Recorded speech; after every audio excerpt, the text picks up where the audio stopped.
हामी मसीही भजनहरू अर्थात् ख्रिस्ट सम्बन्धी भजनहरूलाई हेर्दै थियौँ। ख्रिस्टसँग सम्बन्धित भजनहरूलाई हेर्दै थियौँ र हामीले भजन सङ्ग्रह 2 अध्यायदेखि लिएर 45 अध्यायसम्मका खण्डहरूलाई होइन ख्रिस्ट सम्बन्धी भजनहरूलाई हामीले हेरिसकेका छौँ। त्यो भजनहरूलाई हामीले हेरिसकेका छौँ र आज हामी भजन सङ्ग्रह 55 अध्यायबाट सुरु गर्नेछौँ। भजन सङ्ग्रह 55 अध्यायबाट र यहाँ थियो हामीसित यो भजन सङ्ग्रह 55 अध्याय छ र त्योभन्दा अगाडि हामी हेर्छौँ भने अलिकति रिभ्यू गरौँ। अलिकति रिभ्यू गर्न चाहे भजन सङ्ग्रह 45 अध्यायमा हामीले हेरेका थियौँ कसरी राजा सुलेमान र उनको नवविवाहित उनको जुन यो विवाहको अवस्था राजा सुलेमानको विवाहको अवस्थालाई लिएर अथवा चाहिँ विवाहको त्यो के भन्ने उत्सवलाई लिएर यहाँ थियो भजन सङ्ग्रह 45 अध्यायमा वर्णन गरिएको छ र यसले चाहिँ ख्रिस्ट र मण्डलीको विवाहलाई देखाउँदछ। ख्रिस्ट र मण्डलीको विवाहलाई देखाउँदछ भनेर हामीले हेरेका थियौँ र यसमा हामीले केही समस्या र यसका समाधान पनि हेरेका थियौँ। जस्तै धार्मिक राजाको आवश्यकता छ भने अब यसको समाधान चाहिँ राजा येशूको प्रभुता वैभव र सुन्दरताको मनन गर्नुहोस् होइन। यदि तपाईँले त्यहाँ छेउ आफ्ना वरिपरि त्यहाँ छेउ तपाईँको देशमा जुन ठाउँमा हामी बसिरहेका छौँ त्यहाँ चाहिँ धार्मिक अगुवाहरू छैनन्, नेताहरू राजाहरू छैनन् भने यदि हामी धार्मिक राजाको पर्खाइमा छौँ भने हामीले ख्रिस्टको राज्यको विषयमा मनन गर्न सक्छौँ होइन। ख्रिस्टको महिमाको विषयमा मनन गर्न सक्छौँ र आनन्दित हुन सक्छौँ। हुन्छ, क्लासलाई हामी सुरु गर्नेछौँ। आउनुहोस् प्रार्थना गरौँ र क्लासलाई सुरु गरौँ। त्यसपछि हामी भजन सङ्ग्रह 55 अध्यायबाट हेर्नेछौँ। परमेश्वर पिता, हामी तपाईँलाई धन्यवाद दिँदछौँ यस समयको निम्ति प्रभु। साँच्चै प्रभु यो कक्षामा परमेश्वर तपाईँ हाम्रो साथमा रहनुहोस्। साँच्चै प्रभु सुनाउने सबैको साथमा रहनुहोस्, सबैलाई अभिषेक गर्नुहोस् भन्दै धन्यवाद दिँदै माग्छौँ प्रभु येशू ख्रिस्टको नाममा, आमेन। भजन सङ्ग्रह 55 अध्यायलाई जब हामी हेर्छौँ भने यसलाई चाहिँ इस्करियत भजन पनि भनिन्छ है। इस्करियत भजन भनेको यहुदा इस्करियतको विषयमा अगमबानी गरिएको अर्थात् यहुदा इस्करियतले जुन येशू ख्रिस्टलाई धोका दिन्छ त्यसको विषयमा भविष्यवाणी गरेको भजन हो। यो चाहिँ यहुदा इस्करियतको विषयमा लेखिएको भजनहरू मध्येको एउटा भजन हो। केही भजनहरू छन् जसमध्ये एउटा भजन हो र यसमा अरू कुन कुन भजन रहेका छन् म झट्टै दिइहाल्छु, तपाईँहरूले टिप्न सक्नुहुन्छ। भजन सङ्ग्रह 35 अध्यायको 12 देखि 16 पनि यहुदा इस्करियतले धोका दिने विषयमा बताइएको छ। भजन सङ्ग्रह 35 को 12 देखि 16, भजन सङ्ग्रह 41 को 9 पद, भजन सङ्ग्रह 41 को 9 पद र यसै भजन सङ्ग्रह 55 को 12 देखि 14, भजन सङ्ग्रह 55 को 12 देखि 14, भजन सङ्ग्रह 109 को 6 देखि 20, भजन सङ्ग्रह 109 को 6 देखि 20। एकचोटि फेरि दोहोऱ्याइदिन्छु। भजन सङ्ग्रह 35 को 12 देखि 16, 41 को 9, 55 को 12 देखि 14, 55 को 12 देखि 14, 109 को 6 देखि 20, 109 को 6 देखि 20। र यो खण्डमा चाहिँ तपाईँले यहुदा इस्करियतले येशू ख्रिस्टलाई धोका दिने विषयमा पाउनुहुन्छ। यहुदा इस्करियतले येशू ख्रिस्टलाई धोका दिने विषयमा पाउनुहुन्छ। र अब यहाँ चाहिँ हामी हेर्छौँ भने त्यसपछि यो भजन सङ्ग्रहले हाम्रो विषयमा पनि बताउँदछ र विशेष गरी आज दाउदको विषयमा यहाँ चाहिँ लेखिएको छ। दाउदको विषयमा यो भजन सङ्ग्रहले बताउँदछ कसरी उनलाई चाहिँ मानिसहरूले गिल्ला गरे र उनले कस्ता किसिमका दुःखहरू कष्टहरू उनले भोग्नु पर्यो र कस्ता किसिमका धोकाहरू उनले सामना गर्नु पर्यो भन्ने विषयमा यसले बताउँदछ। र यो भजन सङ्ग्रहको निष्कर्ष रहेको छ कि परमेश्वरमा होइन, परमेश्वरमा चाहिँ आफ्ना सारा फिक्रीहरू अथवा आफ्ना सारा बोझहरू चाहिँ परमेश्वरमा राख र उहाँले नै तिमीलाई स्थिर गराउनु हुनेछ, र उहाँले नै तिमीलाई स्थिर गराउनु हुनेछ, उहाँले नै तिमीलाई स्थिर गराउनु हुनेछ। र जब हामी भजन सङ्ग्रह 55 अध्यायलाई हेर्छौँ भने दाउदले यहाँ छेउ आफ्ना शत्रुहरूको विषयमा होइन, आफ्ना शत्रुहरूको विषयमा परमेश्वरसँग गणन गर्दैछन् होइन, गणगन गर्दैछन् अथवा गुनासो उनले पोख्दैछन् परमेश्वरसँग। परमेश्वर होइन, मेरो शत्रुहरूलाई हेर्नुहोस्, उनीहरूले चाहिँ मलाई सताइरहेका छन्, उनीहरूले मलाई निन्दा गरिरहेका छन्, गिल्ला गरिरहेका छन् भनेर उनले यहाँ छेउ परमेश्वरसँग गुनासो पोख्दछन्। र त्यसपछि अब उनले यहाँ छेउ देखाउँदछन् कि जे भए तापनि उनले परमेश्वरमा भरोसा गर्दछन् र परमेश्वरले उनलाई यस कुराहरूबाट छुटकारा दिनुहुनेछ, अर्थात् उनका शत्रुहरूबाट छुटकारा दिनुहुनेछ। र भजन सङ्ग्रह 55 अध्यायलाई केही खण्डमा हामी विभाजन गर्न सक्छौँ। पहिलो खण्ड पहिलो खण्ड दाउदको जाँचहरू, दाउदका जाँचहरू, भजन सङ्ग्रह 55 को 2 देखि 15, 20 देखि 21। भजन सङ्ग्रह 55 को 2 देखि 15, 20 देखि 21। र यहाँ चाहिँ हामी हेर्छौँ भने जब भजन सङ्ग्रह 55 को 2 देखि 15 र 20 देखि 21 मा हामी हेर्छौँ भने यहाँ चाहिँ दाउदलाई चाहिँ उनका शत्रुहरूले हैन, दाउदलाई चाहिँ उनका शत्रुहरूले अत्याचार गरेका छन् अथवा उनी चाहिँ सम्पूर्ण रूपमा घेरिएका छन् हैन, आफ्ना शत्रुहरूद्वारा घेरिएका छन् र उनले चाहिँ अन्यायको सामना गर्नु परिरहेको छ, अन्यायको सामना गर्नु परिरहेको छ, उनले चाहिँ धम्कीको सामना गर्नु परिरहेको छ हैन, धम्कीको सामना गर्नु परिरहेको छ र उनको वरिपरि सबै सम्पूर्ण रूपमा चाहिँ दुष्टताहरू भरिएको छ हैन, दुष्टताहरू चाहिँ हत्याहरू छन्, चाहिँ लुटहरू छन् र चाहिँ धम्कीहरू अथवा के भन्ने त्यसलाई विरोधहरू छन् र चाहिँ धोकाहरू जताततै हामी पाउन सक्दछौँ, जताततै पाउन सक्दछौँ। त्यसपछि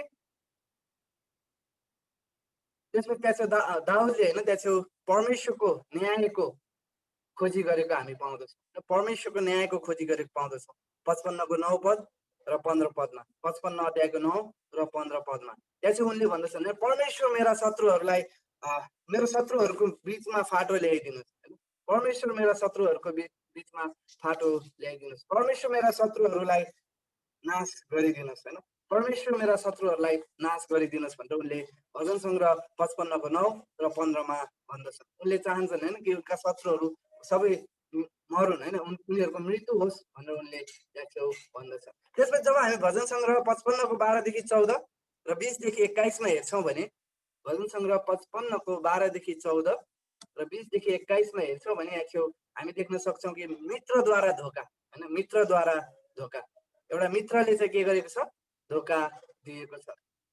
यहाँ चाहिँ भजन सङ्ग्रह 55 को 12 देखि 14 मा हामी हेर्छौँ भने यहाँ दाउदको एउटा एकदमै भरोसा गरिएको मित्रले उनलाई धोका दिँदछ हैन, भरोसा गरिएको मित्रले उनलाई धोका दिँदछ। त्यसपछि हामी हेर्छौँ भने भजन सङ्ग्रह 55 को 20 देखि 21 मा हामी हेर्छौँ भने त्यहाँ उसको त्यो मित्र हैन जसले चाहिँ उसलाई धोका दिन्छ, जसले चाहिँ भनौँ न मानिस एक हिसाबले खुला रूपमा दाउदको प्रशंसा गर्दथ्यो, उसले चाहिँ भित्रभित्रै दाउदको विषयमा षड्यन्त्र रचेको कुराहरू त्यहाँ वर्णन गरिएको हामी पाउँदछौँ हैन। एउटा मित्र जसले चाहिँ बाहिरी रूपमा प्रशंसा गर्दछ र भित्रभित्रै षड्यन्त्र गरेको कुराहरू भजन सङ्ग्रह 55 को 20 देखि 21 पदमा पाउँदछौँ, 20 देखि 21 पदमा पाउँदछौँ। त्यसपछि त्यहाँ चाहिँ दाउदले आफ्नो गवाही दिँदछन् हैन, भजन सङ्ग्रह 55 को 1, भजन सङ्ग्रह 55 को 1 16 देखि 19, 16 देखि 19, 22 देखि 23, 22 देखि 23 यहाँ चाहिँ दाउदले आफ्नो गवाही दिँदछन् हैन। उनको परीक्षाहरूमा, उनको जाँचहरूमा, उनको सङ्कष्टहरूमा दाउदले निरन्तर रूपमा परमप्रभुलाई पुकार्दछन्, दाउदले प्रभुलाई पुकार्दछन् र उनले भरोसा गर्छन्।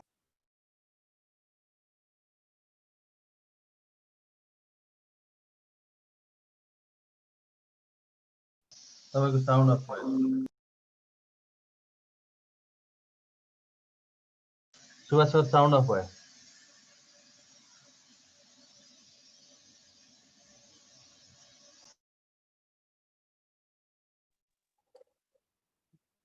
कति बेलादेखि 10 सेकेन्ड भयो, 10 सेकेन्ड। अब हामी भजन सङ्ग्रह 55 अध्यायको केही समस्या र समाधानहरूलाई हेर्नेछौँ। नजिकको मित्रबाट धोका समस्या रहेको छ, नजिकको मित्रबाट धोका, शैतानको आवाजले तपाईँलाई दोष लगाइरहेको छ र त्यहाँ चाहिँ यस्तो पीडा छ जुन तपाईँ सही सहन सक्नुहुन्न हैन, त्यहाँ चाहिँ सहन सक्नुहुन्न भने अब समाधान रहेको छ, परमेश्वरसँग गुनासो गर्नुहोस् हैन, मानिसहरूसँग होइन र आफ्नो भारी परमप्रभुमा बिसाउनुहोस् हैन, आफ्नो भारी परमप्रभुमा बिसाउनुहोस्। हो हाम्रो जीवनमा पनि यस्ता किसिमका समस्याहरू आउँछन्, समयहरू आउँछन्, हाम्रो आफ्नै मित्रले हैन, नजिकको मित्रहरूले सायद हामीलाई धोका दिन सक्छन्, हाम्रा आफ्नै आफन्तहरूले हामीलाई हैन एक हिसाबले मार्न चाहन्छन् अथवा विभिन्न कुराहरू हुन सक्छ, हामी भित्रै त्यहाँ चाहिँ विभिन्न कुराहरू आउन सक्छन्। अब त्यहाँ चाहिँ तितोपना हुन सक्छ, कसैले हाम्रो विरुद्धमा खराब कुराहरू गर्न सक्छ र अब हामी के गर्दैनौँ, त्यो कुराहरू गएर मानिसको अगाडि गुनासो गर्दैनौँ तर ती कुराहरूलाई लिएर हामी परमप्रभुकोमा जान्छौँ होइन, परमप्रभुसँग हामी गुनासो गरौँ र मानिसहरू कहाँ नजाउँ होइन, मानिसहरू कहाँ नजाउँ, मानिसहरू कहाँ नजाउँ र हाम्रो आफ्नो बारी चाहिँ हामी के गरौँ, परमप्रभुमा बिसाउँ। कारण मत्ती 11:28-30 यसो ख्रिस्टले भन्नुहुन्छ, यो सम्पूर्ण बोझ र बोझले दबिएका हो म कहाँ हो, म तिमीहरूलाई विश्राम दिनेछु होइन। यहाँ चाहिँ विभिन्न प्रकारका हरेक प्रकारका बोझले दबिएकाहरूलाई यसो ख्रिस्टले भन्दै हुनुहुन्छ होइन। चाहे त्यहाँ चिन्ता फिक्रीको बोझ होस्, चाहे त्यहाँ पीडाको बोझ होस्, चाहे त्यहाँ धोकाको बोझ होस्, विभिन्न किसिमका बोझहरू, सबै बोझहरू चाहिँ हामी परमेश्वरमा बिसाउन सक्छौँ। त्यसपछि पहिलो पत्रुस 5:7 भन्दछ, तिम्रा सारा चिन्ता फिक्रीहरू परमप्रभुलाई देऊ होइन, तिम्रा सारा चिन्ता फिक्रीहरू परमप्रभुलाई देऊ। अब हामी भजन सङ्ग्रह 68 अध्यायलाई हेर्नेछौँ। भजन सङ्ग्रह 68 अध्यायलाई हेर्नेछौँ।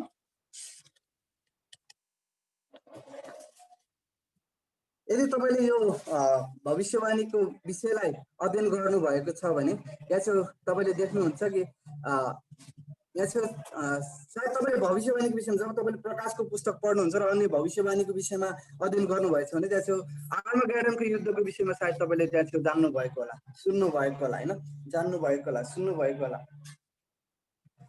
प्रकाश 19 अध्यायमा प्रेरित यूहन्नाले त्यहाँ चाहिँ आर्मगेडनको युद्धको विषयमा बताउँदछन् र त्यहाँ चाहिँ उनले बताउँदछन् कि स्वर्गबाट राजाहरूका राजा र प्रभुहरूका प्रभु आउनुहुन्छ र उहाँले शैतानसँगको त्यो युद्धलाई जित्नुहुन्छ होइन, शैतानसँगको त्यो युद्धलाई जित्नुहुन्छ। र यो भजन सङ्ग्रह 68 अध्यायले हामीलाई परमेश्वरको विजयको चित्र हामीलाई प्रदान गर्दछन्। कसरी आर्मगेडनको युद्धमा चाहिँ परमेश्वरले विजय हासिल गर्नुहुन्छ अथवा येशू ख्रिस्टले विजय हासिल गर्नुहुन्छ र उहाँले आफ्ना शत्रुहरूलाई के गर्नुहुन्छ, नाश गर्नुहुन्छ भन्ने कुराहरूको चित्र दिँदछ अथवा चित्रण गर्दछ। र यो ख्रिस्ट सम्बन्धी भजनमा अथवा मसीही भजनमा दाउदले परमेश्वरको विजयको यहाँ छेउ प्रशंसा गर्दछन् होइन, परमेश्वरको विजयको यहाँ छेउ प्रशंसा गर्दछन्। र यहाँ चाहिँ उनले भन्दछन् परमेश्वर चाहिँ आफ्नो शत्रुहरूमाथि विजय हुनुभएको छ र उनले भन्दछन् अरू सबैजना र हे सबैजना आओ र परमेश्वरको प्रशंसा गर होइन, सबैजना आओ र परमेश्वरको प्रशंसा गर, परमेश्वरको प्रशंसा गर। अब यो भजन सङ्ग्रहलाई हामी केही खण्डमा विभाजन गर्न सक्छौँ। भजन सङ्ग्रह 68लाई भजन सङ्ग्रह 68 को 1देखि 2, भजन सङ्ग्रह 68 को 1देखि 2, 4देखि 17, 4देखि 17, 21देखि 23, 21देखि 23। यहाँ चाहिँ उनले परमप्रभुको कार्यहरूको घोषणा गर्दछन् होइन, परमप्रभुको कार्यहरूको प्रशंसा गर्दछन्, परमप्रभुको कार्यहरूको प्रशंसा गर्दछन्। र त्यसपछि हामी हेर्छौँ भने भजन सङ्ग्रह 68 को 1 र 2 र 21देखि 23मा यहाँ चाहिँ उनले परमप्रभुको दण्डको विषयमा यहाँ चाहिँ वर्णन गर्दछन् होइन, परमप्रभुको दण्डको विषयमा। र उनले यहाँ चाहिँ भन्दछन् कसरी परमेश्वरले आफ्ना शत्रुहरूलाई तितर बितर पार्नु भएको छ होइन, कसरी परमेश्वरले आफ्ना शत्रुहरूलाई तितर बितर पार्नु भएको छ। र त्यसपछि 21देखि 23 पदमा हेर्छौँ भने यहाँ चाहिँ उनले भन्दछन् कसरी परमेश्वरले आफ्ना शत्रुहरूको नाश गर्नुभएको छ होइन, कसरी परमेश्वरले आफ्ना शत्रुहरूको नाश गर्नुभएको छ। त्यसपछि भजन सङ्ग्रह 68 को 4देखि 14 पदमा हामी हेर्छौँ भने भजन सङ्ग्रह 68 को 4देखि 14 पदमा हामी हेर्छौँ भने परमेश्वरको शक्तिको विषयमा यहाँ चाहिँ वर्णन गरिएको छ, परमेश्वरको शक्तिको विषयमा यहाँ छेउ वर्णन गरिएको छ। परमेश्वर सर्वशक्तिमान हुनुहुन्छ भन्ने विषयमा होइन, परमेश्वर शक्तिमान हुनुहुन्छ भन्ने विषयमा यहाँ चाहिँ भजन सङ्ग्रह 68 को 4देखि भजन सङ्ग्रह 68 को 4, 7देखि 9मा यहाँ चाहिँ हेर्छौँ भने परमेश्वर चाहिँ संसारमाथि शक्तिशाली हुनुहुन्छ होइन, संसारभन्दा शक्तिशाली हुनुहुन्छ भनेर यहाँ चाहिँ बताइएको छ। र यदि तपाईँले 68 को 4 पदमा हेर्नुहुन्छ भने यहाँ चाहिँ भनिएको छ उहाँ चाहिँ बादलमा सवारी गर्नुहुन्छ होइन, बादलको सवारी उहाँले गर्नुहुन्छ, बादलको सवारी उहाँले गर्नुहुन्छ। र त्यसपछि 68 को 7देखि 8मा हेर्नुहुन्छ भने यहाँ चाहिँ उहाँले जमिनहरूलाई हल्लाउनुहुन्छ होइन, जमिनहरूलाई हल्लाउनुहुन्छ, उहाँले जमिनहरूलाई हल्लाउनुहुन्छ र आकाशले त्यहाँ छेउ पानी पार्दछ भनेर त्यहाँ छेउ बताइएको छ। यदि तपाईँले भजन सङ्ग्रह 68 को 9मा हेर्नुहुन्छ भने त्यहाँ छेउ उहाँले जमिनहरूलाई पानी प्रदान गर्नुहुन्छ होइन, पानीले सिच्नुहुन्छ भनेर पनि भनिएको छ। त्यसपछि भजन सङ्ग्रह 68 को 11देखि 14 पदमा तपाईँले पढ्नुहुन्छ भने उहाँ चाहिँ आफ्ना शत्रुहरूमाथि शक्तिशाली हुनुहुन्छ होइन, शत्रुहरूमाथि शक्तिशाली हुनुहुन्छ। र यहाँ चाहिँ भनिएको छ जब उहाँ बोल्नुहुन्छ उहाँका शत्रुहरू चाहिँ काम्दै काम्दै भाग्दछन् हैन, काँप्दै काँप्दै भाग्दछन् अथवा डरले चिच्याएर भाग्दछन्। त्यसपछि 68 को 5 देखि 6 र 10 पदमा तपाईले पढ्नुहुन्छ नि, उहाँ चाहिँ मानिसहरूमाथि शक्तिशाली हुनुहुन्छ, मानिसहरूमाथि शक्तिशाली हुनुहुन्छ। र 68 को 5 मा यहाँ चाहिँ भनेको छ उहाँले अनाथहरूको सहायता गर्नुहुन्छ, विधवाहरूको सहायता गर्नुहुन्छ अथवा पक्ष लिनुहुन्छ। त्यसपछि 68 को 6 मा हेर्नुहुन्छ भने तपाईले यहाँ चाहिँ देख्नुहुन्छ उहाँले कैदीहरूलाई छुटकारा दिनुहुन्छ, कैदीहरूलाई छुटकारा दिनुहुन्छ र एक्लो परिवारहरूलाई स्थान दिनुहुन्छ। 68 को 10 मा भनेको छ परमेश्वरले सबै कुराहरू जुटाउनुहुन्छ हैन, उहाँले नै सबै कुराहरू आफ्ना मानिसलाई जुटाउनु हुन्छ भनेर यहाँ चाहिँ भनिएको छ। त्यसपछि भजन सङ्ग्रह 68 को 15 देखि 17 मा यहाँ चाहिँ परमेश्वरको राज्य अथवा परमेश्वरको शासन कस्तो हुन्छ भनेर यहाँ चाहिँ भनिएको छ हैन। अर्थात् परमेश्वरले चाहिँ यरुशलेमबाट शासन गर्नुहुन्छ, येशू ख्रीष्टले चाहिँ यरुशलेमबाट शासन गर्नुहुन्छ भनेर यहाँ चाहिँ भनिएको छ। त्यसपछि यहाँ चाहिँ परमप्रभुको अथवा प्रभुको के गर आराधना गर भनेर भजन सङ्ग्रह 68 को 3 पद 18 देखि 20 पद 24 देखि 35 पदले हामीलाई बताउँदछ। र जब हामी यो सम्पूर्ण खण्डलाई, सम्पूर्ण भजन सङ्ग्रह 68 लाई हेर्छौँ भने यसले चाहिँ येशू ख्रीष्टको दोस्रो आगमन र उहाँको 1000 वर्ष राज्यलाई चित्रण गर्ने काम गर्दछ हैन। कसरी उहाँले दोस्रो आगमनमा आफ्ना सहर र शत्रुहरूमाथि विजय हासिल गर्नुहुन्छ, उहाँ कसरी आउनुहुन्छ भन्ने कुराहरू देखाउँदछ भने र त्यसपछि उहाँले कसरी शासन गर्नुहुन्छ भन्ने कुराहरू भजन सङ्ग्रह 68 अध्यायले हामीलाई देखाउँदछ। उहाँ चाहिँ विजय परमेश्वर हुनुहुन्छ, विजय परमेश्वर हुनुहुन्छ भनेर यसले वर्णन गर्दछ, वर्णन गर्दछ। र अब यदि तपाईले ठिक छ, अब हामी यस भजनबाट केही समस्याहरू र त्यसका समाधानहरूलाई लिनेछौँ। यहाँ चाहिँ यस भजनमा रहेका समस्याहरू छन् अनाथ, विधवा र एक्लोपन। अनाथ, विधवाहरू र एक्लो मानिसहरू, परमेश्वरमा समर्पित नभएकाहरूद्वारा घेरिएको हैन अथवा पीडामा परेका अथवा सताइएका। अब यहाँ चाहिँ अनाथहरू छन्, विधवाहरू छन् र एक्लो परिवारहरू, मानिसहरू छन् जो चाहिँ परमेश्वरमा समर्पित नहुने व्यक्तिहरू अथवा परमेश्वरका भय नमान्ने व्यक्तिहरूद्वारा घेरिएका छन् र सताइएका छन्। अब यसको निम्ति समाधान रहेको छ यो सोच्नु अथवा यो सत्यतालाई मनन गर्नु हामीले कि परमेश्वर कति महान हुनुहुन्छ र उहाँले हाम्रो निम्ति के गर्नु भएको छ र जसले गर्दा हामीले आफैलाई बिर्सेका छौँ हैन। अब हामीले के गर्नुपर्छ, जब हाम्रो वरिपरि यस्ता कुराहरू हामी देख्छौँ, अनाथहरूलाई सताइएको, विधवाहरूलाई सताइएको, एक्लो परिवारहरूलाई सताइएको र अब ईश्वरहीन व्यक्तिहरू हैन अथवा भक्ति अधर्मी व्यक्तिहरूद्वारा उनीहरूलाई सताइएको, घेरिएको कुराहरू देख्छौँ भने अब हामीले यो सत्यतालाई ध्यान गर्न जरुरी छ कि पहिलो कुरा परमेश्वर महान हुनुहुन्छ र त्यसपछि उहाँले हाम्रो निम्ति के गर्नुभएको छ हैन, त्यो कुरालाई हामीले मनन गर्न जरुरी छ। त्यसपछि पिताविहीनहरूका निम्ति पितालाई जान्नु जसले दैनिक हामीलाई विभिन्न थोकहरूद्वारा आशिषित पार्नुहुन्छ र परमेश्वरलाई खडा हुन दियौँ हैन। अब यहाँ चाहिँ पहिलो कुरा, अब यदि कोही चाहिँ अनाथ हुनुहुन्छ अथवा कोही चाहिँ अनाथ छ भने उसले चाहिँ यो जान्न जरुरी छ कि सबै मानिसहरूका पिता चाहिँ परमेश्वर हुनुहुन्छ र उहाँले सबै मानिसहरूलाई सबै कुराहरू जुटाउनु हुन्छ, उहाँ चाहिँ जुटाउनु हुने परमेश्वर हुनुहुन्छ। र त्यसपछि अब जब हामी परमेश्वरलाई उचाल्छौँ भने अब सबै कुराहरू उहाँको नियन्त्रणमा हुन्छ हैन, सबै कुराहरू उहाँको नियन्त्रणमा हुन्छ। येशू ख्रीष्टले पनि भन्नुभएको छ तिमीहरूले मलाई उचाल र म सबै मानिसहरूलाई आफू कहाँ खिच्नेछु, अर्थात् सबै कुराहरूको नियन्त्रण चाहिँ म गर्नेछु। यदि तिमीहरूको जीवनमा म उचालिएँ भने म सबै कुराको नियन्त्रण गर्नेछु हैन, तिमीहरूको जीवनको सबै कुराको नियन्त्रण गर्नेछु। र अब हाम्रो जीवनमा चाहिँ हामीले येशू ख्रीष्टलाई उचाल्न आवश्यक छ। भजन सङ्ग्रह 69 अध्यायलाई हामी हेर्नेछौँ। यो चाहिँ अर्को एउटा मसीही भजन हो जहाँ चाहिँ दाउदले चाहिँ आफ्ना शत्रुहरूबाट आफूलाई बचाउनको निम्ति परमेश्वरलाई पुकार्दछन् हैन, परमेश्वरलाई पुकार्दछन् र यहाँ चाहिँ उनका शत्रुहरूले चाहिँ निरन्तर रूपमा उनको निन्दा गरिरहेका छन्, निरन्तर रूपमा उनको निन्दा गरिरहेका छन्। र यहाँ चाहिँ दाउदले भन्छन् हैन परमेश्वर तपाईँ आउनुहोस् हैन र यिनीहरूलाई दण्ड दिनुहोस् हैन, यिनीहरूलाई दण्ड दिनुहोस्, कडा दण्ड दिनुहोस् भनेर उनले भन्दछन् हैन, कडा दण्ड दिनुहोस् भनेर यहाँ चाहिँ भन्दछन्। र उनले भन्दछन् परमेश्वर आउनुहोस्, यिनीहरूलाई कडा दण्ड दिनुहोस् र मलाई निर्दोष साबित गर्नुहोस् हैन र मलाई निर्दोष साबित गर्नुहोस्। र यहाँ छु भजन सङ्ग्रह 69 अध्यायलाई हामी केही खण्डमा विभाजन गर्न सक्छौँ। भजन सङ्ग्रह 69 अध्यायलाई केही खण्डमा हामी विभाजन गर्न सक्छौँ। अब यो भजनलाई चाहिँ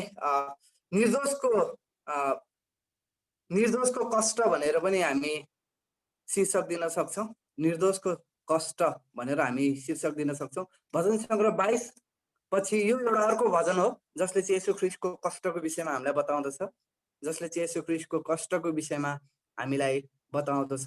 भजन सङ्ग्रह 69 अध्यायको 1 देखि 12 पद, 19 देखि 28 पदलाई हामी हेर्छौँ भने यहाँ छेउ दाउदको पीडा कहाँबाट आएको छ भन्ने कुराहरू बताएका छन् हैन।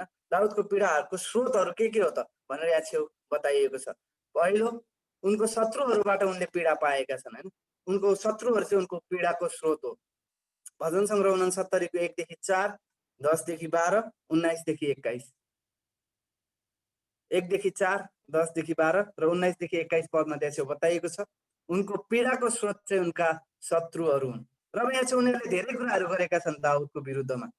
उनीहरूले उनलाई घृणा गरेका छन् कुनै पनि कारण बिना हैन, कारण बिना नै दाउदलाई घृणा गरेका छन् र उनलाई त्यहाँ छेउ खिसी गरेका छन्, उनलाई हाँसोको पात्र बनाएका छन् र त्यसपछि उनलाई उनको खानामा र उनको पिउने कुराहरूमा उनलाई के गरेका छन्, विष मिसाएर दिएका छन् हैन, विष मिसाएर दिएका छन्। भजन सङ्ग्रह 69 अध्यायको 1 देखि 4, 10 देखि 12, 19 देखि 21 मा हामी यो कुराहरू पाउँदछौँ। त्यसपछि अर्को उनको पीडाको स्रोत भनेको उनको आफ्नै शरीर हैन, शरीर रहेको छ अथवा पुरानो पापी स्वभाव भन्न सक्छौँ हामी, अथवा पाप भन्न सक्छौँ। उनको पाप पनि उनको एउटा पीडाको कारण भएको यहाँ थियो दाउदले वर्णन गर्दछन्। भजन सङ्ग्रह 69 अध्यायको 5 देखि 6 पद। अब यहाँ चाहिँ दाउदले भन्छन् उनका केही पीडाहरू चाहिँ उनको पापको कारणले गर्दाखेरि आएको छ। उनको केही पीडाहरू चाहिँ उनको पापको कारणले गर्दाखेरि आएको छ। भजन सङ्ग्रह 69 को 5 देखि 6 पद। त्यसपछि उनका केही पीडा चाहिँ उनको परिवारहरूले गर्दाखेरि आएको छ अथवा उनको परिवारहरूबाट आएको छ। उनका आफ्नै भाइहरू उनको विरुद्धमा खडा भएका छन् भनेर यहाँ छेउ उनले भन्दछन्। भजन सङ्ग्रह 69 को 8 पद। भजन सङ्ग्रह 69 को 8 पद। र उनको विश्वासको कारणले गर्दा पनि केही पीडाहरू, केही कष्टहरू उनलाई आइपरेको छ। भजन सङ्ग्रह 69 को 7 देखि 9 पद। भजन सङ्ग्रह 69 को 7 देखि 9 पद। यहाँ चाहिँ अब दाउदलाई चाहिँ उनको विश्वासको निम्ति उनको खिसी गरिएको छ, उनको गिल्ला गरिएको छ र उनी चाहिँ एकदमै निन्दित महसुस गरिरहेका छन् परमेश्वरको कारण हैन। के कारण परमेश्वरलाई चाहिँ मानिसहरूले निन्दा गरिरहेको कारण, परमेश्वरलाई चाहिँ मानिसहरूले निन्दा गरिरहेको कारण उनले आफैलाई निन्दा भएको महसुस गर्दैछन्। अब यहाँ चाहिँ दाउदको प्रबन्ध चाहिँ परमेश्वरबाट आउँदछ हैन। दाउदको प्रबन्ध कहाँबाट आउँदछ त? दाउदको प्रबन्ध अथवा दाउदको छुटकारा कहाँबाट आउँदछ त? दाउदको छुटकारा अथवा दाउदले यहाँ चाहिँ बिन्ती गर्दछन्, दाउदले बिन्ती गर्दछन्। भजन सङ्ग्रह 69 को 13 देखि 18 पद। भजन सङ्ग्रह 69 को 13 देखि 18 पद, 22 देखि 29 पद, 22 देखि 29 पद। अब यहाँ चाहिँ दाउदले परमेश्वरसँग एउटा बिन्ती गर्दछन्, दाउदले परमेश्वरसँग बिन्ती गर्दछन्। उनको शत्रुहरूको विषयमा दाउदले बिन्ती गर्दछन्, उनको शत्रुहरूको विषयमा दाउदले बिन्ती गर्दछन्। भजन सङ्ग्रह 69 को 22 देखि 28 मा उनले यहाँ चाहिँ भन्दछन् परमेश्वर उनीहरूबाट उनीहरूको सुरक्षा हटाइदिनुहोस् हैन, सुरक्षा हटाइदिनुहोस् अथवा निश्चयता हटाइदिनुहोस्। उनीहरूलाई अन्धो बनाइदिनुहोस् र उनीहरूलाई कमजोर बनाइदिनुहोस्। उनले भन्छन्, दाउदले भन्छन् हैन 22 देखि 28 पदमा, उनीहरूलाई अन्धो बनाइदिनुहोस् र उनीहरूलाई कमजोर बनाइदिनुहोस्। तपाईको क्रोध उनीहरूमाथि दन्काउनुहोस् हैन, तपाईको क्रोध उनीहरूमाथि दन्काउनुहोस्। उनीहरूको घरहरूलाई तपाईले उजाड बनाइदिनुहोस्, उनीहरूको घरहरूलाई तपाईले उजाड बनाइदिनुहोस् र उनीहरूलाई स्वतन्त्र हुन नदिनुहोस् हैन, उनीहरूलाई स्वतन्त्र हुन नदिनुहोस्। त्यसपछि उनले भजन सङ्ग्रह 69 को 28 पदमा भन्छन् हैन, परमेश्वर उनीहरूको नाम चाहिँ जीवनको पुस्तकबाट मेटाइदिनुहोस्। परमेश्वर उनीहरूको नाम चाहिँ जीवनको पुस्तकबाट मेटाइदिनुहोस्। त्यसपछि उनले आफ्नो विषयमा भन्छन्। अब उनले आफ्नो विषयमा बिन्ती गर्दछ। भजन सङ्ग्रह 69 को 13 देखि 18 र 29 पदमा। भजन सङ्ग्रह 69 को 13 देखि 18 र 29 पदमा दाउदले परमेश्वरसँग प्रार्थना गर्दछन् होइन आफूलाई बचाउनको निम्ति। परमेश्वर मलाई बचाउनुहोस् होइन, परमेश्वर मलाई बचाउनुहोस् भनेर उनले बिन्ती गर्दछन्। त्यसपछि भजन सङ्ग्रह 69को 30देखि 36 पदमा दाउदले भजन गाउँदछन् अथवा गीत गाउँदछन्। दाउदले परमेश्वरको प्रशंसा गर्दछन् र अब उनी खुसी हुन्छन् कि परमेश्वरले उनको प्रार्थना सुनेका छन् र परमेश्वरले आफ्ना मानिसहरूको सहायता गर्नुहुन्छ होइन, परमेश्वरले आफ्ना मानिसहरूको सहायता गर्नुहुन्छ। अब यो भजन सङ्ग्रह 69 अध्यायलाई जब हामी हेर्छौँ भने 9 पदले चाहिँ मसीहको विषयमा बताउँदछ। 9 पदले चाहिँ मसीहको जोसको विषयमा बताउँदछ, कसरी चाहिँ परमप्रभुको घरको जोसले मलाई खाएको छ भनेर त्यहाँ चाहिँ येशू ख्रीष्टले यूहन्ना 2को 17 पदमा यही पदलाई के गर्नुभएको छ, उदाहरण गर्नुभएको छ। र जब हामी 21 पदलाई हेर्छौँ भने यहाँ चाहिँ भनिएको छ कि उनीहरूले चाहिँ मलाई, आउनुहोस् हामी यसलाई पढौँ। भजन सङ्ग्रह 69को 21 पद, भजन सङ्ग्रह 69को 21 पद।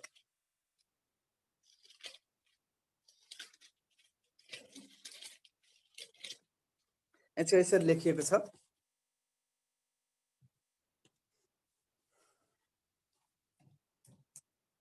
अनि खानका निम्ति तिनीहरूले मलाई पित्त दिए र मलाई तिर्खा लाग्दा पिउनलाई तिनीहरूले मलाई सिरका दिए। र यही कुरा हामी येशू ख्रीष्टको जीवनमा पुरा भएको हामी देख्दछौँ मत्ती 27को 34 र 48 पदमा होइन, मत्ती 27को 34 र 48 पदमा जब उहाँलाई तिर्खा लागेको थियो क्रुसमा, जब उहाँलाई क्रुसमा तिर्खा लागेको थियो उहाँलाई पिउनको निम्ति सिरका दिएको थियो, उहाँलाई पिउनको निम्ति सिरका दिएको थियो। अब हामी यो भजनबाट केही समस्या र यसका समाधानहरू निकाल्नेछौँ। यो भजनमा रहेको समस्या चाहिँ निराशा, टुटेको हृदय, निराशा, टुटेको हृदय र दबाव होइन, र दबाव चारैतिरबाट दबाव छ। अब यसको समाधान रहेको छ परमेश्वरलाई बढाउनु अथवा उचाल्नु, प्रशंसाको गीत गाउनु। यदि हामी निराश छौँ, हाम्रो हृदयहरू टुटेका छन् र हामी चारैतिरबाट दबाव भएको महसुस गरिरहेका छौँ भने हामीले के गरौँ, परमेश्वरलाई उचालौँ, हामी गीतहरू गाउँ, प्रशंसाका गीतहरू। जबकि मलाई त्यति धेरै गीत मन पर्दैन होइन, तर पनि जब म यो अवस्थामा हुन्छु भने म परमेश्वरको प्रशंसाको गीतहरू गाउँदछु होइन। तपाईँहरूले पनि यही गर्न सक्नुहुन्छ। र यो भजनका लेखकले होइन, भजनकारले हामीलाई यही सल्लाह दिँदछन् कि परमेश्वरको प्रशंसाको गीत गाउँ र परमेश्वरको प्रतिज्ञाहरूमाथि भरोसा गरौँ कि उहाँले आफ्ना मानिसहरूको प्रार्थना सुन्नुहुन्छ र आफ्ना मानिसहरूलाई सहायता गर्नुहुन्छ, र आफ्ना मानिसहरूलाई सहायता गर्नुहुन्छ। हुन्छ, अब हामी अर्को भजनमा जानेछौँ, भजन सङ्ग्रह 72।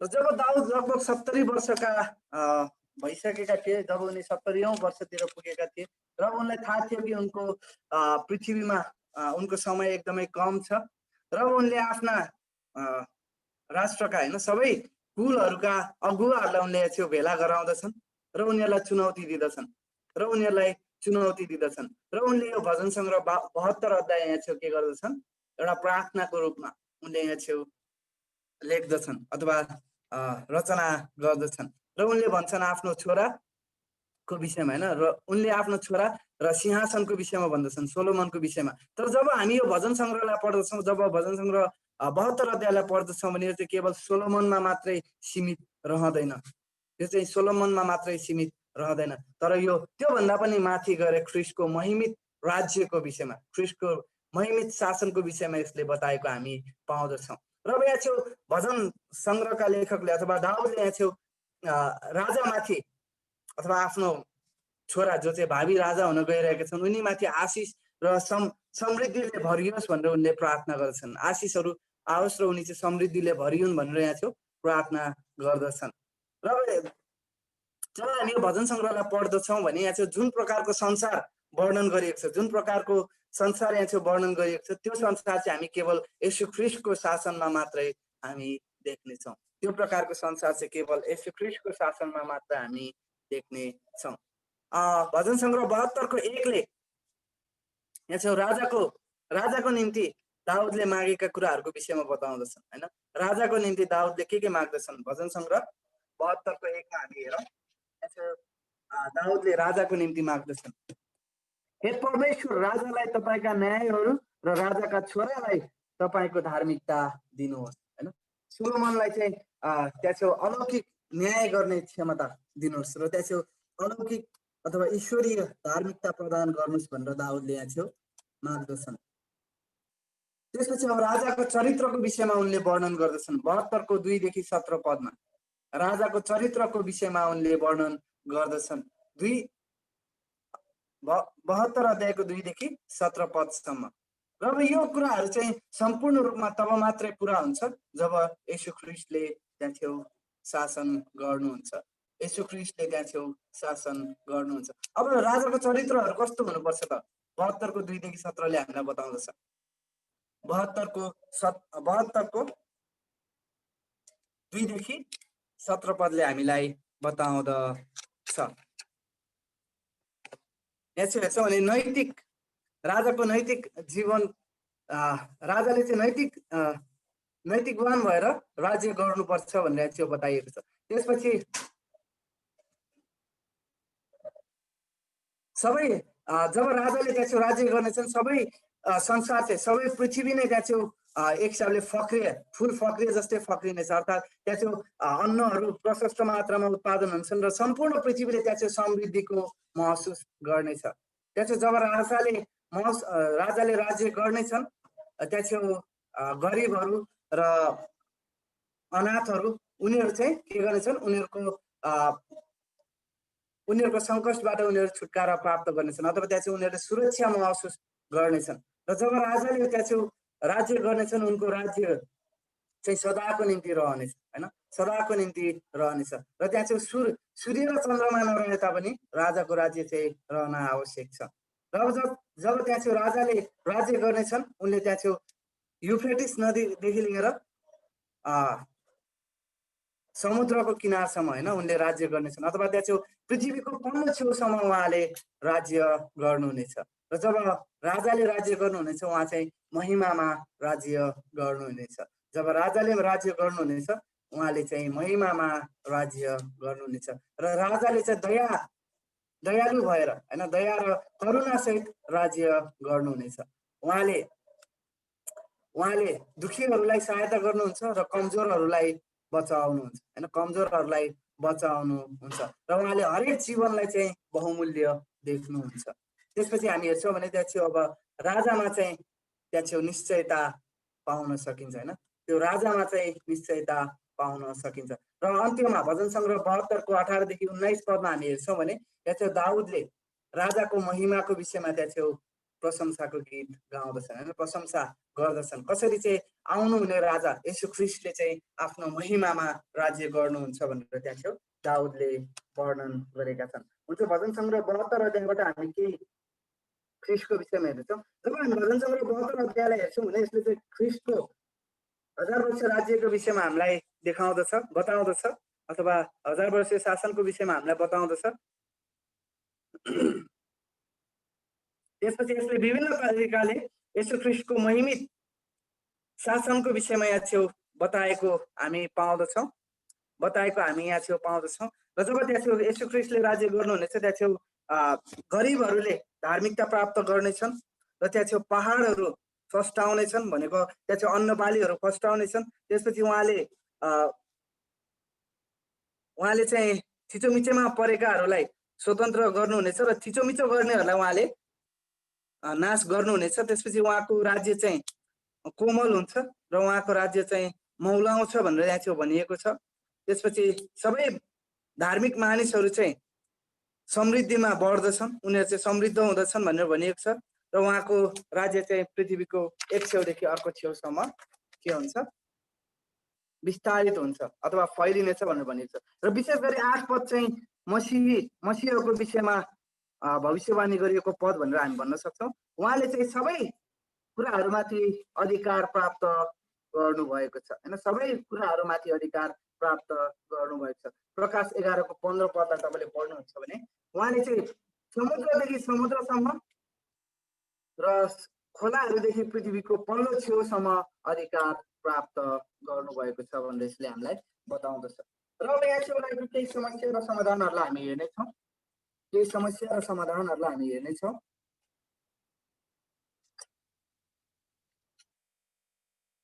समस्या गरिबी आवश्यकतामा परेकाहरू र सम्पूर्ण पृथ्वीलाई एक असल र धार्मिक राजाको आवश्यकता हैन सम्पूर्ण पृथ्वीलाई एक असल र धार्मिक राजाको आवश्यकता र जब यदि हामीले यो गरिबी महसुस गरेका छौँ र आवश्यकताहरू आफ्नो जीवनमा महसुस गरेका छौँ र एउटा असल राजाको आवश्यकता महसुस गरेका छौँ भने अब यसको निम्ति समाधान रहेको छ येशू ख्रीष्टको आगमन र 1000 वर्ष राज्य जहाँ येशूले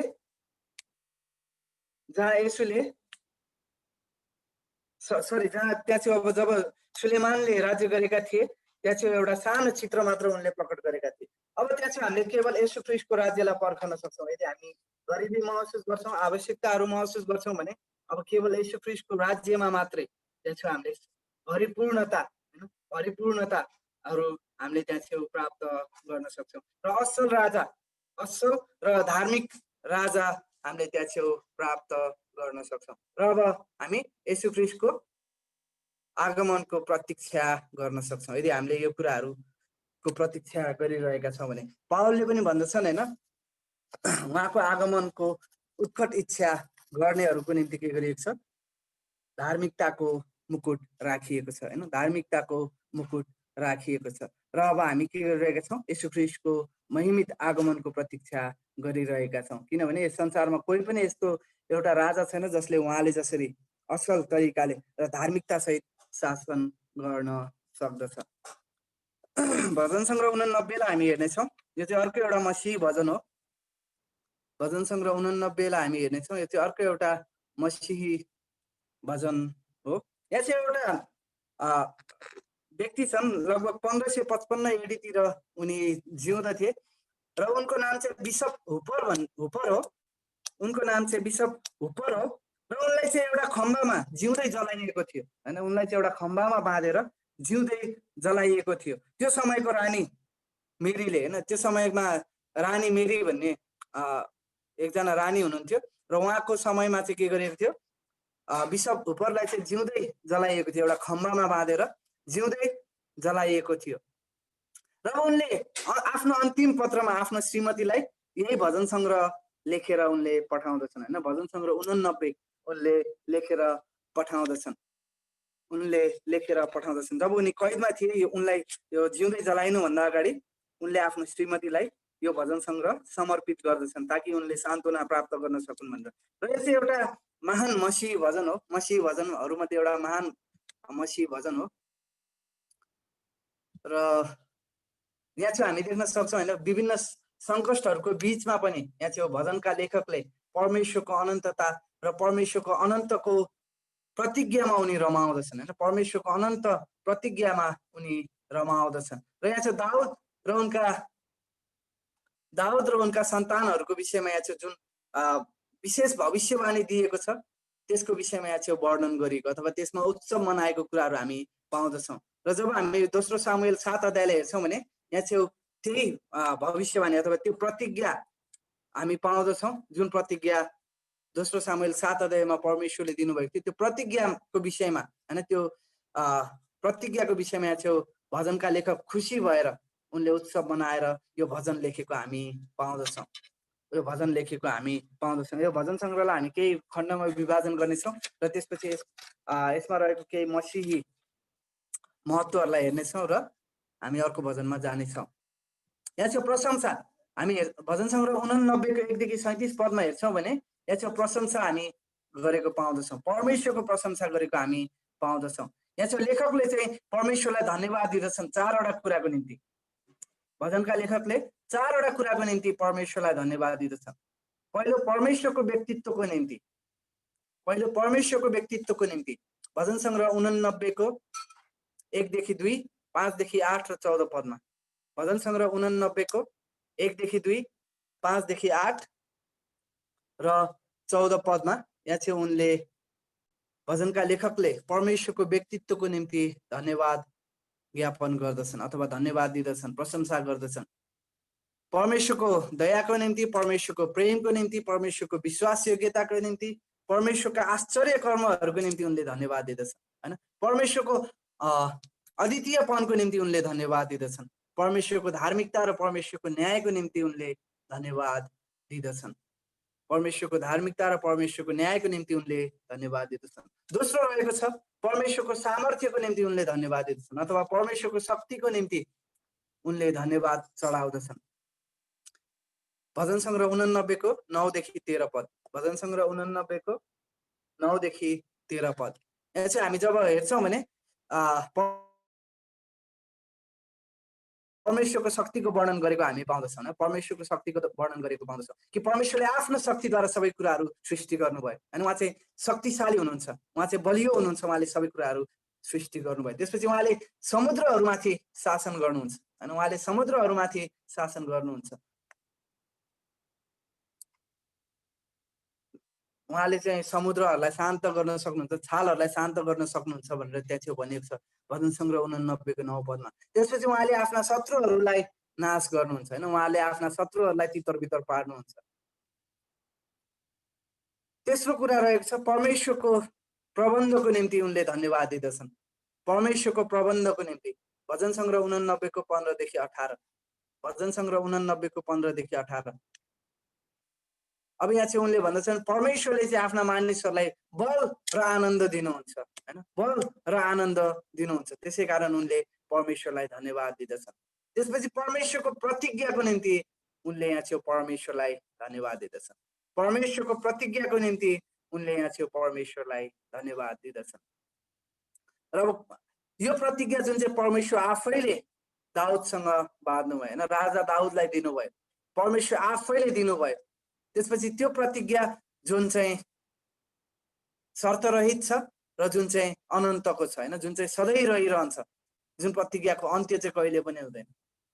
र यो प्रतिज्ञा चाहिँ परमेश्वरले दर्शनहरूद्वारा दिनुभयो, नातान भविष्यवक्ताद्वारा होइन, सम्भवतः नातान भविष्यवक्ताद्वारा परमेश्वरले दाउदलाई यो प्रतिज्ञा दिनुभयो। र अब यो प्रतिज्ञा कस्तो किसिमको छ त, परमेश्वरले व्यक्तिगत रूपमा दाउदलाई बलियो बनाउनु हुनेछ होइन, परमेश्वरले व्यक्तिगत रूपमा दाउदलाई बलियो बनाउनु हुनेछ। परमेश्वरले नै सबैलाई नाश गर्नुहुनेछ जसले दाउदलाई घृणा गर्दछन्, जसले दाउदलाई घृणा गर्दछन्। त्यसपछि परमेश्वरले दाउदलाई खडा गर्नुहुनेछ अथवा स्थिर बनाउनु हुनेछ। परमेश्वरले दाउदलाई स्थिर बनाउनु हुनेछ। र त्यसपछि उहाँले टाइग्रिस नदीदेखि लिएर युफ्रेटिस नदीसम्म सम्पूर्ण भूमध्य सागरको क्षेत्रमा राज्य गर्नुहुनेछ। सम्पूर्ण भूमध्य सागरको क्षेत्रमा राज्य गर्नुहुनेछ। र यहाँ चाहिँ अरू धेरै कुराहरू छन्। परमेश्वर चाहिँ उहाँको पिता, उहाँको परमेश्वर र उहाँको चट्टान हुनुहुन्छ, उहाँको चट्टान हुनुहुनेछ। परमेश्वर नै उहाँको उद्धार हुनुहुनेछ। र यहाँ चाहिँ धेरै कुराहरू दिएको छ होइन प्रतिज्ञाको विषयमा। त्यसपछि अब यहाँ चाहिँ एउटा समस्या पनि यहाँ चाहिँ बताएका छन् होइन, भजनका लेखकले एउटा समस्या, यहाँ चाहिँ केही समस्याहरू बताएका छन्। भजन सङ्ग्रह 89 को 38 देखि 45 मा। अब यहाँ चाहिँ परमेश्वरले यहाँ चाहिँ देखाइएको चाहिँ कसरी परमेश्वरले चाहिँ इजरायललाई केही समयको निम्ति मात्रै परमेश्वरले इन्कार गर्नुभएको छ र फेरि परमेश्वरले के गर्नुहुन्छ, दाउदसँग बाँधेको करारलाई परमेश्वरले पुनर्स्थापित गर्नुहुनेछ भन्ने यहाँ चाहिँ देखाइएको छ। भजन सङ्ग्रह 89 को 38 देखि 45 सम्म। 89 को 38 देखि 45 सम्म। र भजन सङ्ग्रह 89 को 38 देखि 39 मा हामी हेर्छौँ भने यहाँ चाहिँ भजनका लेखकले भन्दछन् कसरी उनीहरू चाहिँ बेबिलोनको बन्दी भएर गए, बेबिलोनमा बन्दी भएर गए र त्यहाँ चाहिँ अब मन्दिरहरू अशुद्ध भए, त्यसपछि सहरहरू विनाश गरिए भनेर त्यहाँ चाहिँ भनिएको छ। त्यसपछि अब यहाँ चाहिँ एउटा बिन्ती हामी पाउँदछौँ। भजन सङ्ग्रह 89 को 46 देखि 52 पदमा हामी बिन्ती पाउँदछौँ। अब यहाँ चाहिँ भजनका लेखकले परमेश्वरलाई पुकारा गर्दछन् दुईवटा कुराको निम्ति होइन। परमेश्वरलाई भन्दछन् परमेश्वर दुईवटा कुरा तपाईँले सम्झनुहोस्, दुईवटा कुरा तपाईँले सम्झनुहोस्।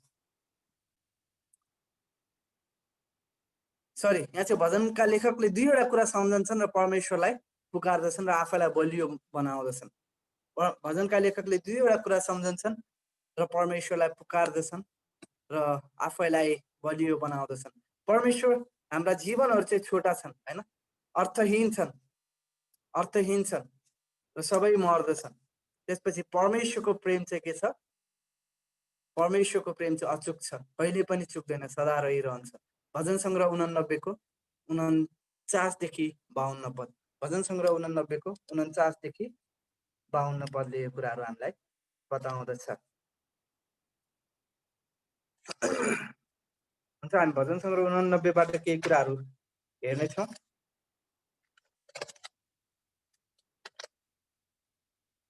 भजन सङ्ग्रह 89 बाट हामी केही कुराहरू हेर्नेछौँ। यसले चाहिँ परमेश्वरको बदली नहुने विश्वास योग्यताको विषयमा हामीलाई बताउँदछ हैन। परमेश्वरको बदली नहुने विश्वास योग्यताको विषयमा हामीलाई बताउँदछ। जबकि त्यहाँ थियो दाउदले दाउद विभिन्न तरिकाले अनाज्ञाकारी भए तापनि अथवा दाउदका वंशहरू अनाज्ञाकारी भए तापनि परमेश्वरले चाहिँ ख्रिस्टद्वारा आफ्नो प्रतिज्ञा पुरा गर्नुहुनेछ भनेर यो भजनले हामीलाई बताउँदछ। र सम्भवतः यो भजनका लेखक चाहिँ एथन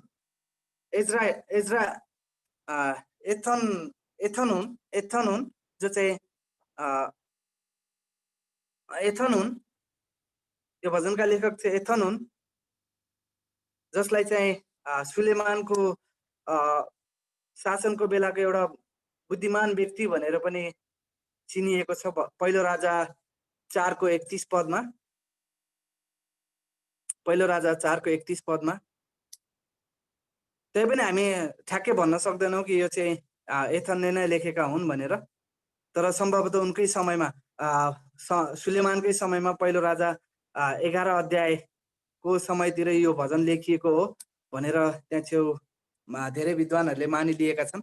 र भजन सङ्ग्रह 89 को 27 पदले हामीलाई बताउँदछ।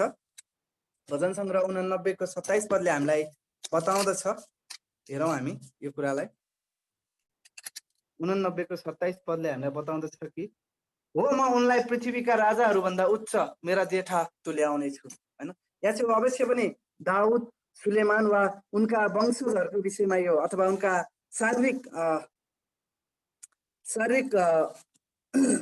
वंशजहरूको विषयमा यो कुरा बताइएको होइन, तर यो चाहिँ येशू ख्रिस्टको विषयमा बताइएको थियो कि परमेश्वरले चाहिँ के गर्नुभएको छ, येशू ख्रिस्टलाई सबै पृथ्वीमा सबैभन्दा उच्च तुल्याउनु भएको छ र आफ्नो जेठा बनाउनु भएको छ। यही कुरा चाहिँ पावलले फिलिपी 2 को 9 देखि 11 पदमा बताउँदछन् हैन। यही कुरा चाहिँ पावलले फिलिपी 2 को 9 देखि 11 पदमा बताउँदछन्। परमेश्वरले चाहिँ येशू ख्रिस्टलाई सबै कुराहरूभन्दा माथि जेठा बनाउनु भएको छ।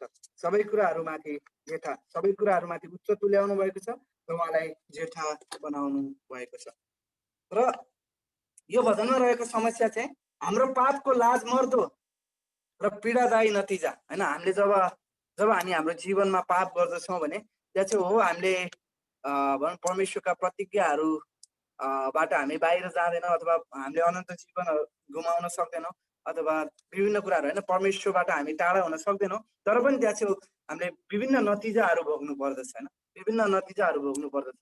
र चाहिँ हामी विभिन्न बाइबलका विभिन्न महान व्यक्तिहरूको जीवनमा पनि यो घटनाहरू घटेको हामी देख्दछौँ। उनीहरूले पनि विभिन्न पापहरू गरेको र उनीहरूले त्यो पापको नतिजा भोगेको हैन, त्यो पापको नतिजा भोगेको हामी देख्दछौँ। र अब समाधान चाहिँ परमेश्वरको दयाको गीत गाउने हैन। जब हामी कुनै पापमा फस्दछौँ भने हामीले के गर्न जरुरी छ, परमेश्वरको दयाको गीत गाउन आवश्यक छ। र परमेश्वर बोल्नुहुन्छ, जब हामी परमेश्वरलाई अर्थात् हाम्रो पापहरूलाई परमेश्वरको अगाडि स्वीकार गर्न आवश्यक छ हैन। हाम्रो पापहरूलाई परमेश्वरको अगाडि स्वीकार गर्न आवश्यक छ। जस्तै पहिलो यूहन्ना 1 अध्यायको 8 देखि 10 पदमा 7 देखि 10 पदमा तपाईँले हेर्नुहुन्छ भने यदि कसैले आफ्नो पापलाई स्वीकार गर्दछ भने परमेश्वर चाहिँ धर्मी र विश्वासयोग्य हुनुहुन्छ उसलाई उसको पापबाट के गर्न, शुद्ध गर्न र उसलाई फेरि पुनर्स्थापित गर्न हैन, फेरि परमेश्वरसँगको संगतिमा पुनर्स्थापित गर्नको निम्ति। र अब यहाँ चाहिँ हामीले परमेश्वरको सिद्ध्याइएको कार्यलाई हैन, सिद्ध्याइएको कार्यलाई मनन गर्न आवश्यक छ र आफ्नो अनन्त सुरक्षालाई जान्न आवश्यक छ र आफ्नो अनन्त सुरक्षालाई जान्न आवश्यक छ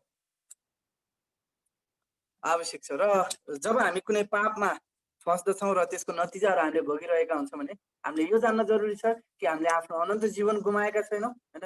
हामीले पाप गरे तापनि हो हामी भनौँ न एउटा कमजोर मानिस हौँ, हामी पाप गर्न सक्छौँ। तर पनि जब हामी परमेश्वरको अगाडि आफ्नो पापहरू स्वीकार गर्छौँ भने परमेश्वर चाहिँ विश्वासयोग्य र धर्मी हुनुहुन्छ, हामीलाई के गर्नको निम्ति पुनर्स्थापित गर्नको निम्ति। त्यसपछि दाउदलाई दिएको करार, जुन करार परमेश्वरले दाउदलाई दिनुभएको थियो, जुन करार अब्राहमलाई दिनुभएको थियो, उनीहरूको असफलताले त्यसमा कुनै पनि फरक पारेको कुरा हामी देख्दैनौँ, कुनै पनि फरक नपारेको कुराहरू हामी देख्दछौँ। र यो भजनले पनि त्यही कुरा बताउँदछन्। सायद दाउदका सन्तानहरूले विभिन्न असफलताहरू उनीहरूले महसुस गर्नु परेको छैन, उनीहरूले विभिन्न पापहरू गरे तापनि परमेश्वरको प्रतिज्ञा चाहिँ असफल हुँदैन, परमेश्वरको प्रतिज्ञा चाहिँ रहिरहन्छ, परमेश्वरले नै आफ्नो प्रतिज्ञा पुरा गर्नुहुन्छ भनेर यो भजनले हामीलाई बताउँदछ। हुन्छ, अब हामी भजन सङ्ग्रह 102 मा जानेछौँ। लगभग ख्रिस्ट सम्बन्धी भजनहरू हाम्रो सकिन आँटेका छन् र सायद आज हामी ख्रिस्ट सम्बन्धी भजनहरू मात्र सिद्ध्याउनेछौँ र अर्को कक्षामा हामी भजन सङ्ग्रहको पुस्तकलाई यो ख्रिस्ट सम्बन्धी चाहिँ अलि भनौँ न अब अलि महत्त्वपूर्ण भएको कारण, ख्रिस्ट सम्बन्धी मसीह भजनहरू महत्त्वपूर्ण भएको कारण हामीले अलि समय लिएका हौँ यसमा, र अरू भजनहरूमा हामी अलि कम समय लिनेछौँ र सम्भवतः अर्को 3 देखि 4वटा क्लासमा हामी सम्पूर्ण भजन सङ्ग्रहलाई सिद्ध्याउनेछौँ र हामी अब भजन सङ्ग्रह 102 अध्यायमा जानेछौँ। भजन सङ्ग्रह 102 अध्याय,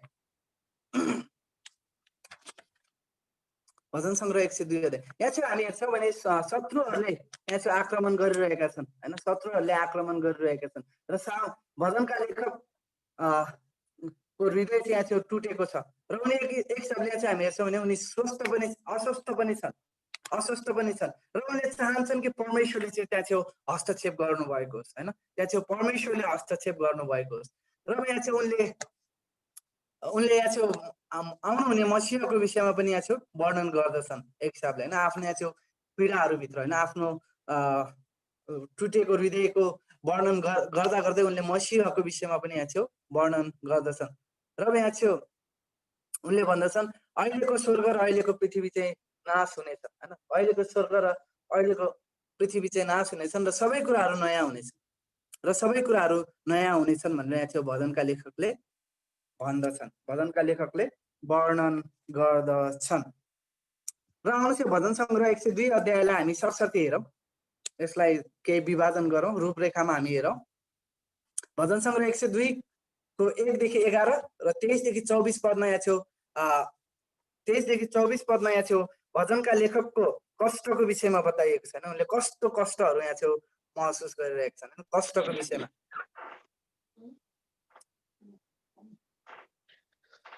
विषयमा यहाँ छेउ बताइएको छ। र उनको यहाँ छेउ उनको याचना अथवा उनको बिन्तीको विषयमा यहाँ छेउ भनिएको छ। उनले भन्छन् परमेश्वर मेरो प्रार्थना सुन्नुहोस् होइन, मबाट आफैलाई अथवा मतिर आफ्नो पिठ्यू नफर्काउनुहोस् भनेर उनले यहाँ प्रार्थना गर्दछ। परमेश्वर मेरो प्रार्थनाहरू सुन्नुहोस् र मबाट नफर्किनुहोस् होइन, मबाट नफर्किनुहोस् भनेर भजन सङ्ग्रह 102 को 1 देखि 2 पदमा उनले भन्दछन्। त्यसपछि यहाँ छेउ भन्दछन् परमेश्वर मेरो जीवन नलिनुहोस् होइन, म अझै पनि के छु, जवानै छु, म अझै पनि सानै छु, मेरो जीवन चाहिँ तपाईँले मबाट नलिनुहोस् भनेर उनले यहाँ छेउ बिन्ती गर्दछन्। त्यसपछि अब यहाँ चाहिँ उनको दुर्दशाको विषयमा पनि बताइएको छ, अथवा कस्तो किसिमको अवस्था छ उनको हड्डीहरू चाहिँ चुलो चाहिँ तन्किरहेको छ अथवा त्यहाँ चाहिँ कोइला जस्तै बलिरहेको छ भनेर यहाँ चाहिँ उनले वर्णन गर्दछन्, भजनका लेखकले यहाँ चाहिँ वर्णन गर्दछन् भजन सङ्ग्रह 102 को 3 पदमा। त्यसपछि उनको हृदय चाहिँ घाँस जस्तै ओइलाएको छ भनेर उनले वर्णन गर्दछन् भजन सङ्ग्रह 102 को 4 पदमा। त्यसपछि उनले भन्दछन् उनी चाहिँ घटेर होइन, यति दुब्लाएका छन् कि उनी चाहिँ छाला र हड्डी मात्रै भएका छन् होइन, उनी चाहिँ छाला र हड्डीमा मात्रै आइपुगेका छन् भनेर भजन सङ्ग्रह 102 को 5 पदले भन्दछन्। र उनी चाहिँ मरुभूमिमा होइन, मरुभूमिमा भएको एक्लो उल्लु जस्तै र छतमा भएको एउटा एक्लो भङ्गेरा जस्तै भएका छन् भनेर यहाँ छेउ बताइएको छ भजन सङ्ग्रह 102 को 6 देखि 7 पदमा। भजन सङ्ग्रह 102 को 6 देखि 7 पदमा। त्यसपछि उनका शत्रुहरूले उनलाई निरन्तर रूपमा जिस्काइरहेका छन्, गिल्ला गरिरहेका छन्, सरापिरहेका छन् होइन, दिन प्रतिदिन उनलाई सरापिरहेका छन् भनेर भजन सङ्ग्रह 102 को 8 देखि 9 पदमा उनले वर्णन गर्दछन्। त्यसपछि उनका साथीहरूले यस्तो महसुस गर्दछन् कि परमेश्वरले पनि उनलाई सताइरहेका छन् होइन, उनका साथीहरूले यस्तो सल्लाह दिँदछन् अथवा यस्तो महसुस गरिरहेका छन् कि यहाँसम्म कि परमेश्वरले पनि उनलाई सताइरहनु भएको छ होइन, सताइरहनु भएको छ। भजन सङ्ग्रह 102 को 10 देखि 11 र 23 पदमा यो कुरा वर्णन गरिएको छ। अब त्यसपछि हामी भजन सङ्ग्रहका लेखकका अथवा भजन लेखकका गवाईलाई हामी देख्दछौँ। भजन सङ्ग्रह 102 को 12 देखि 22, भजन सङ्ग्रह 102 को 12 देखि 22, 25 देखि 28, 25 देखि 28।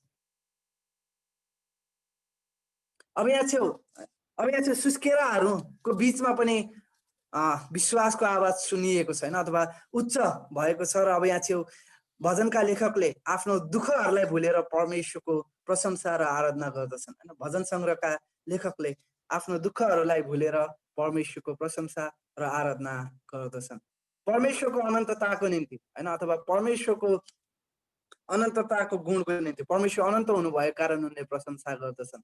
भजन सङ्ग्रह 102 को 12, 25 देखि 27, भजन सङ्ग्रह 102 को 12, 25 देखि 27। परमेश्वरको विश्वास योग्यताको निम्ति उनले परमेश्वरको प्रशंसा र आराधना गर्दछन्। परमेश्वरको विश्वास योग्यताको निम्ति उनले परमेश्वरको प्रशंसा र आराधना गर्दछन्। उनले भन्दछन्, परमेश्वर तपाईले मेरो प्रार्थनाहरू सुन्नुभएको छैन, परमेश्वर तपाईले मेरो प्रार्थनाहरू सुन्नुभएको छ। भजन सङ्ग्रह 102 को 17 पद। त्यसपछि उहाँको 1000 वर्ष राज्यको निम्ति उनले परमेश्वरको प्रशंसा गर्दछन्। उहाँको 1000 वर्ष राज्यको निम्ति उनले परमेश्वरको प्रशंसा गर्दछन्। भजन सङ्ग्रह 102 को 15। यहाँ चाहिँ भनेको छ सबैजना उहाँको अगाडि काम नै छन् हैन। उहाँको एक हिसाबले सबैले उहाँको आदर गर्नेछन्, उहाँको भय मान्नेछन् भनेर यहाँ चाहिँ भनिएको छ।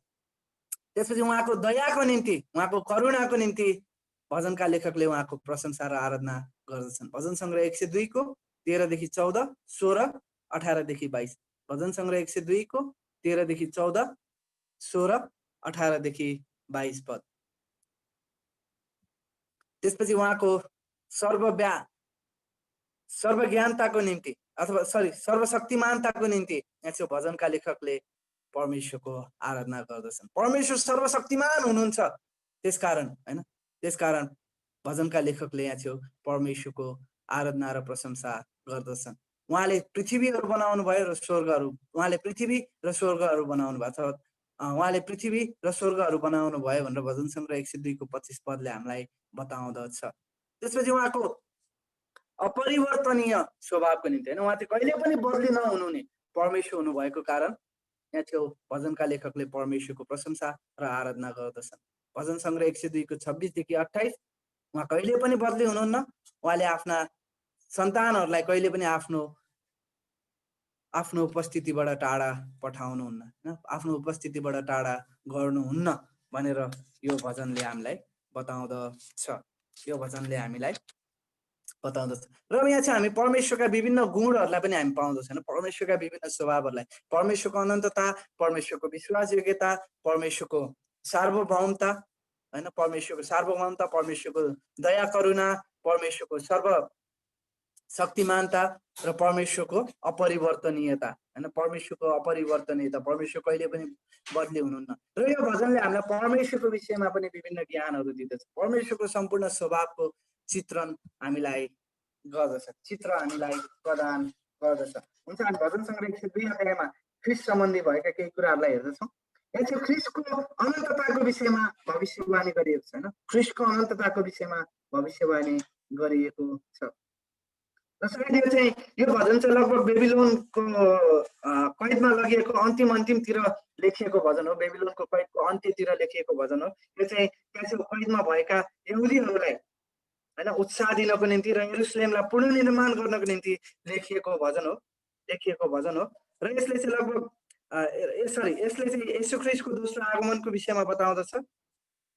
येशू ख्रीष्टको दोस्रो आगमनको विषयमा बताउँदछ। 16 पदलाई तपाईँले हेर्नुभयो भने महान राजाको आगमन हुनेछ हैन, महान राजाको आगमन हुनेछ यरुशलेममा भनेर त्यहाँ चाहिँ बताइएको छ। त्यसपछि 25 देखि 27 पदको खण्डले चाहिँ सम्पूर्ण रूपमा हैन येशू ख्रीष्टको विषयमा बताउँदछ। 25 देखि 27 को खण्डले सम्पूर्ण रूपमा येशू ख्रीष्टको विषयमा बताउँदछ। कसरी उहाँले चाहिँ प्राचीन समयमा हैन कसरी उहाँले जगहरू बसाल्नु भयो, पृथ्वीका जगहरू बसाल्नु भयो, स्वर्गहरू बनाउनु भयो आफ्नै हातले भनेर यहाँ चाहिँ बताइएको छ। यदि तपाईँले यही कुरा हिब्रू 1 को 10 देखि 12 पदमा पनि तपाईँले पाउन सक्नुहुन्छ हैन। हिब्रू 1 को 10 देखि 12 पदमा, हिब्रू 1 को 10 देखि 12 पदमा तपाईँले पाउनुहुन्छ, जसले चाहिँ यहाँ चाहिँ हिब्रूका लेखकले चाहिँ ख्रिस्टको जीवनमा भजन सङ्ग्रह 102 को 25 देखि 27 मा लेखिएको कुरा पुरा भएको कुराहरू त्यहाँ छेउ वर्णन गरेका छन् हैन, वर्णन गरेका छन्। र यसमा रहेको समस्या कैदीको विलाप, उनीहरू कैदमा थिए हैन, बेबिलोनको कैदमा थिए, त्यसै कारण उनीहरू कैदमा भएको कारण विलाप गरिरहेका थिए, पीडा महसुस गरिरहेका थिए, दुखित भइरहेका थिए, एक्लोपन महसुस गरिरहेका थिए। र एक हिसाबले उनीहरूको पुर्खाहरूले र उनीहरूले पनि हैन परमेश्वरको विरुद्धमा पाप गरेको कारण उनीहरूले ग्लानी महसुस गरिरहेका थिएन। त्यही कारण त उनीहरू कैदमा लगिएका थिए। त्यसै कारण उनीहरूले ग्लानी महसुस गरिरहेका थिए, अर्थविहीन र कमजोर, आफैलाई बचाउन नसक्ने अवस्थामा उनीहरू थिए। र यसको निम्ति समाधान भनेको तर परमेश्वर हैन, तर परमेश्वर। त्यसो हामी हेर्छौँ भने यो खण्डमा यो भजन सङ्ग्रह 102 अध्यायमा त्यहाँ सम्पूर्ण समस्याहरूको वर्णन गरिएको छ। त्यसपछि त्यहाँ तर परमेश्वर भनेर त्यहाँ सुरुवात गरिएको छैन, तर परमेश्वर। र यसको निम्ति समाधान भनेको तर परमेश्वर रहिरहनुहुन्छ, अर्थात् परमेश्वर अनन्त हुनुहुन्छ, परमेश्वर अनन्त हुनुहुन्छ। परमेश्वरले हाम्रो पुकारा सुन्नुहुन्छ, परमेश्वरले हाम्रो पुकारा सुन्नुहुन्छ। त्यसै कारण परमेश्वरले हामीलाई पुनर्स्थापित गर्नुहुन्छ ताकि हराएकाहरूलाई हामी परमेश्वरमा डोर्याउन सकौँ हैन, ताकि हराएकाहरूलाई हामी परमेश्वरमा डोर्याउन सकौँ। र त्यसपछि अर्को समाधान भनेको त्यहाँ जेसुकै भए तापनि हैन, जेसुकै भए तापनि अन्त्यमा परमेश्वरले सम्पूर्ण अन्धकार संसारलाई कपडा अथवा वस्त्र चाहिँ परिवर्तन गर्नुहुनेछ र उहाँले सबै परिवर्तन गर्नुहुनेछ नयाँ कपडा चाहिँ हैन, उहाँले सबै कुरा नयाँ तुल्याउनुहुनेछ। त्यहाँ जेसुकै अहिलेको संसारमा जस्तोसुकै समस्याहरू, जस्तोसुकै अन्धकार भए तापनि परमेश्वरले त्यो सबै कुराहरूलाई एक क्षणमा हैन, एकै क्षणमा परमेश्वरले परिवर्तन गर्नुहुनेछ। अब हामी भजन सङ्ग्रह 109 अध्यायलाई हेर्नेछौँ। फटाफट हामी जानेछौँ।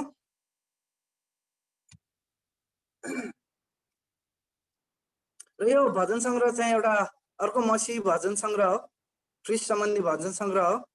र यसलाई हामी अथवा न्यायको पुकाराको भजन सङ्ग्रह पनि भन्न सक्छौँ। यसमा चाहिँ परमेश्वरको न्यायको पुकारा गरिएको छ हैन, परमेश्वरको न्यायको निम्ति पुकारा गरिएको छ। परमेश्वरका शत्रुहरूमाथि परमेश्वरले न्याय गर्नुभएको होस् भनेर। र माथिल्लो कोठामा जब पेन्टेकोस्टको दिनभन्दा अगाडि सिमोन त्यहाँ सबैजना त्यहाँ प्रार्थना गरेर बसिरहेका हुन्छन्। सिमोन पत्रुसले चाहिँ यो भजन सङ्ग्रहलाई त्यहाँ उदाहरण गरेको हामी पाउँदछौँ हैन, यो भजन सङ्ग्रहलाई त्यहाँ उदाहरण गरेको हामी पाउँदछौँ। त्यहाँ यहुदा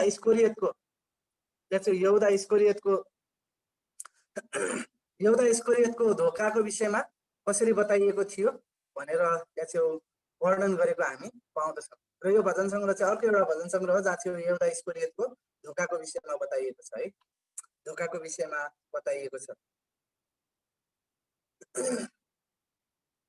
अब यहाँ चाहिँ दाउदले हैन इजरायल र उनले कस्ता प्रकारका धोकाहरू महसुस गरेका छन् भनेर उनले यहाँ चाहिँ याद गर्दैछन्। र उनले भन्छन्, परमेश्वरलाई भन्दछन् हैन, परमेश्वर यसको समाधान चाहिँ तपाईँले नै गर्नुहोस् हैन, यसको अथवा बदला चाहिँ तपाईँले नै लिनुहोस् भनेर उनले यहाँ छेउ भन्दछन्।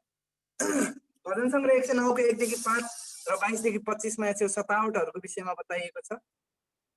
भजन सङ्ग्रह 109 को 1 देखि 5 र 22 देखि 25 मा सतावटहरूको विषयमा बताइएको छ। कसरी चाहिँ त्यहाँ निर्मम तरिकाले हैन, कुनै पनि दया बिना नै त्यहाँ आक्रमणहरू गरिएको थियो, भनेर भजन सङ्ग्रह 109 को 1 देखि 5 पदले बताउँदछ भने भजन सङ्ग्रह 109 को 22 देखि 25 पदले त्यहाँ त्यसका नतिजाहरू कस्ता भयानक थिए भनेर त्यहाँ बताउँदछ। त्यो आक्रमणहरूको हैन, त्यो धोकाहरूको नतिजा चाहिँ कस्तो भयानक थियो भनेर यहाँ यसले बताउँदछ, यसले बताउँदछ। त्यसपछि अब यहाँ भजनका लेखकले प्रार्थना गर्दछन्, बिन्ती गर्दछन्। भजन सङ्ग्रह 109 को 6 देखि 7 र 9 देखि 20 मा दाउदले यहाँ बिन्ती गर्दछन्। भजन सङ्ग्रह 109 को 6 देखि 7 र 9 देखि 20 मा आफ्नो शत्रुहरूको विरुद्धमा उनले बिन्ती गर्दछन्। उनले भन्दछन्, परमेश्वर उनीहरूको दबाईको जुन दबाई उनीहरूले हैन हामीलाई दिएका छन् अथवा जुन प्रकारको चोट हामीलाई दिएका छन् त्यो चोट उनीहरू आफैले महसुस गरून् भनेर उनले भन्दछन्। जस्तो प्रकारको चोट हामीलाई दिएका छन् त्यो चोट चाहिँ उनीहरू आफैले महसुस गरून् भनेर उनले भन्दछन्। भजन सङ्ग्रह 109 को 6 देखि 7 16 देखि 20 मा। त्यसपछि उनले भन्दछन् परमेश्वर उनीहरूको प्रार्थनाहरू नसुन्नुहोस्। भजन सङ्ग्रह 109 को 7 मा उनले भन्दछन् उनीहरूको प्रार्थनाहरू नसुन्नुहोस् भनेर उनले भन्दछन्। त्यसपछि परमेश्वर उनीहरूको परिवारलाई आशिष नदिनुहोस् भनेर भजन सङ्ग्रह 109 को 9 देखि 10 र 12 मा उनले भन्दछन्।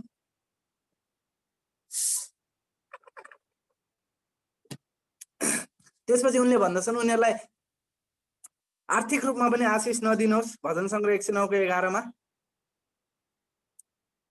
र उनीहरूको परिवारको नाम नै अथवा उनीहरूको वंशको नाम नै मेटियोस् भनेर उनले प्रार्थना गर्दछन्। भजन सङ्ग्रह 109 को 13 देखि 15 मा। त्यसपछि अब यहाँ चाहिँ उनले भविष्यवाणी गर्दछन् हैन। भविष्यवाणी 109 को 8 पदमा भविष्यवाणी गर्दछन्। 109 को 8 पदमा 109 को 8 पदमा जुन चाहिँ यहुदा इस्करियोतको विषयमा हो, जुन जसको विषयमा चाहिँ पछि गएर सिमोन पत्रुसले प्रेरित 1 को 20 मा जसलाई उदाहरण गर्दछन् हैन। भजन सङ्ग्रह 109 को 8 पदमा उनले यहुदा इस्करियोतको धोकाको विषयमा चाहिँ उनले भविष्यवाणी गर्दछन् र जसलाई पछि गएर सिमोन पत्रुसले प्रेरित 1 को 20 मा उदाहरण गर्दछन्। त्यसपछि यहाँ चाहिँ सुरक्षाको निम्ति उनले सुरक्षा परमेश्वर चाहिँ उनको सुरक्षा स्थान हुनुहुन्छ हैन, संरक्षण गर्ने हुनुहुन्छ भनेर उनले बताउँदछन्। भजन सङ्ग्रह 109 को 21 देखि 22, 26 देखि 31 मा परमेश्वरको अचूक प्रेमको विषयमा उनले वर्णन गर्दछन् र परमेश्वरको सामर्थ्यको विषयमा उनले यहाँ चाहिँ वर्णन गर्दछन्। र भजन सङ्ग्रहमा चाहिँ येशू ख्रीष्टलाई एउटा इस्करियोतले धोका दिने विषयमा भविष्यवाणी गरिएको कारण यसलाई मसीह भजन सङ्ग्रह भनिएको हो। मसीह भजन सङ्ग्रह भनिएको हो। र यहाँ चाहिँ भजन सङ्ग्रह 109 को 8 पदमा भनिएको छ उसका दिनहरू चाहिँ थोरै हुनेछन् र उसको स्थान चाहिँ अर्कोले लिनेछ हैन। र उसको स्थान चाहिँ अर्कोले लिनेछ। र पछि प्रेरित 1 अध्यायको 20 पदमा गएर पत्रुसले यही पदलाई उदाहरण गरेर त्यहाँ चाहिँ यहुदाको सट्टामा त्यहाँ चाहिँ अर्को व्यक्तिलाई चुन्ने सल्लाह हैन, अर्को व्यक्तिलाई चुन्ने सल्लाह त्यहाँ चाहिँ पत्रुसले दिँदछन्। र अब भजन सङ्ग्रह 109 पदमा रहेको समस्या चाहिँ शैतानिक मानिसहरूले तपाईँ र अरू गरिब दुखीहरूलाई मारिरहेका छन् अथवा सताइरहेका छन्। अब यसको निम्ति समाधान भनेको परमेश्वरको धर्मी न्याय कहिलेकाहीँ चाहिँ समाधानको क्षमापन नहुन पनि सक्छ, जस्तै यहुदा इस्करियोत हैन। परमेश्वरको अब यहाँ चाहिँ न्यायको खोजी गर्नु हैन। यदि त्यहाँ चाहिँ अब शैतानिक अथवा दुष्ट मानिसहरूले तपाईँलाई र गरिब दुखीहरूलाई सताइरहेका छन् अथवा मानिसहरूलाई मारिरहेका छन् भने अब यसको निम्ति चाहिँ समाधान भनेको परमेश्वरको धार्मिक न्यायको घोषणा गर्नु अथवा परमेश्वरको धार्मिक न्यायको पुकारा गर्नु हो। र कहिलेकाहीँ चाहिँ अब तपाईँले भन्न सक्नु होला परमेश्वरले त होइन सबैलाई क्षमा गर्नु भन्नुभएको छ शत्रुहरूलाई भनेर भन्नु होला। तर यहुदा इस्करियोत जस्तै यहुदा इस्करियोतको निम्ति त्यहाँ चाहिँ क्षमा छैन, किनभने उसले कहिले पनि त्यहाँ चाहिँ पश्चाताप गरेन र सधैँ परमेश्वरको विद्रोह गरिरह्यो हैन। त्यही प्रकारले यी यस्ता मानिसहरूको निम्ति पनि त्यहाँ चाहिँ क्षमापन हुँदैन, केवल परमेश्वरको न्याय मात्रै त्यहाँ चाहिँ हामी उनीहरूको निम्ति माग्न सक्दछौँ हैन, पुकारा गर्न सक्दछौँ। भजन सङ्ग्रह 110 अध्यायलाई हामी हेर्नेछौँ र सिक्दाउनेछौँ आजको कक्षालाई। भजन सङ्ग्रह 110 भजन सङ्ग्रह 110 यो चाहिँ अर्को एउटा महत्त्वपूर्ण मसीही भजन हो जसले चाहिँ येशू ख्रीष्टको अनन्त पुजारी पदको विषयमा बताउँदछ हैन, जसले चाहिँ येशू ख्रीष्टको अनन्त पुजारी पदको विषयमा बताउँदछ। र यदि तपाईँले हिब्रू को पुस्तकको 7 देखि 10 पदमा हेर्नुभयो भने यही कुरालाई त्यहाँ चाहिँ वर्णन गरिएको तपाईँले पाउनुहुन्छ अझ विस्तृत रूपमा कसरी चाहिँ येशू ख्रीष्ट पुजारी हुनुभयो भन्ने कुरा विस्तृत रूपमा वर्णन गरेको पाउनुहुन्छ। भजन सङ्ग्रह 110 अध्यायको कुरालाई लिएर विस्तृत रूपमा वर्णन गरेको पाउनुहुन्छ। र यहाँ चाहिँ यो भजन सङ्ग्रहमा चाहिँ ख्रीष्टलाई चाहिँ महान राजा भनेर पनि यहाँ चाहिँ चित्रण गरिएको छ। केवल पुजारी मात्र होइन, महापुजारी मात्र होइन, तर महान राजा भनेर पनि यहाँ चाहिँ चित्र गरिएको छ। र यहाँ चाहिँ येशू ख्रीष्टको चाहिँ दुईवटा कार्यालयहरूको विषयमा वर्णन गरेको हामी पाउँदछौँ। येशू ख्रीष्ट राजा हुनुहुन्छ र येशू ख्रीष्ट पुजारी हुनुहुन्छ। जम्मा येशू ख्रीष्टको 3वटा कार्यालय मध्ये 2वटा कार्यालय यहाँ चाहिँ वर्णन गरेको हामी पाउँदछौँ हैन, पाउँदछौँ राजा र पुजारी पद। तर यहाँ चाहिँ येशू ख्रीष्ट भविष्यवक्ता हुनुहुन्छ भन्ने कुरा चाहिँ बताएको हामी पाउँदैनौँ। हुन्छ तपाईँले भजन सङ्ग्रह 110 अध्याय 118 अध्याय र 129 अध्याय अर्को कक्षामा आउँदाखेरि पढेर आउनुहोस्। आजको लागि हामी कक्षा यति नै गर्नेछौँ। आमेन।